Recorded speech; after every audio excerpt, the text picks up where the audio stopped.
শিক্ষার্থীদের তীব্র আন্দোলনের মুখে ইউনাইটেড ইন্টারন্যাশনাল ইউনিভার্সিটির উপাচার্য ডক্টর মোহাম্মদ আবুল কাশেম মিয়া পদত্যাগ করেছেন।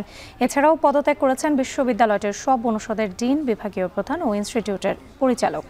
শনিবার রাতে বিশ্ববিদ্যালয়ের অফিসিয়াল ফেসবুক পেজে এ তথ্য জানানো হয়। এ সময় ফেসবুক পোস্টে উপাচার্যের পদত্যাগপত্র এবং 10 জন ডিন, বিভাগীয় প্রধান ও পরিচালকের স্বাক্ষর করা পদত্যাগের ছবি শেয়ার করা হয়। তবে শিক্ষার্থীরা বলছেন তারা শুধু ভিসি এবং সিএসসি বিভাগের প্রধানের পদত্যাগ দাবি করেছিলেন।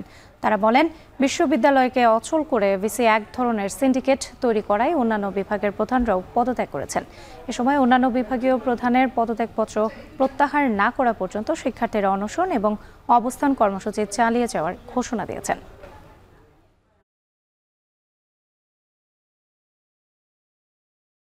আমাদের শুধু ভিসি স্যারের পদত্যাগ, সেইখানে আমাদের অ্যাডমিনিস্ট্রেটিভ প্যানেল যেটা আছে তারা পুরোটাই সিন্ডিকেট ওয়াইজ মাফিয়াদের মতো তারা সিন্ডিকেট নিয়ে বের হয়ে যেতে যাচ্ছে, যাতে পুরো ভার্সিটি অচল হয়ে যায়।